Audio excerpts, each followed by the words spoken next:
2 দিন পর আমার বিয়ে। হঠাৎ ফজরের আগে হবব বারবার কল দিচ্ছে।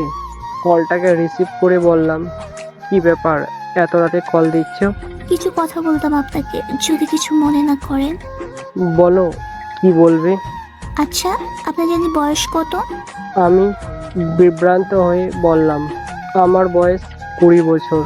আপনি সর্বোচ্চ কত বছর বাঁচবেন? কি করে জানবো আমি কত বছর বাঁচবো?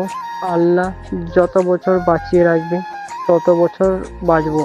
হঠাৎ এরকম প্রশ্ন, কাহিনী কি? আপনার সব প্রশ্নের উত্তর দেব, আগে আমার প্রশ্নের আপনি উত্তর দিন। হ্যাঁ, আমি চাই। মৃত্যুর পরে আপনি জান্নাতে যেতে চান না? অবশ্যই চাই।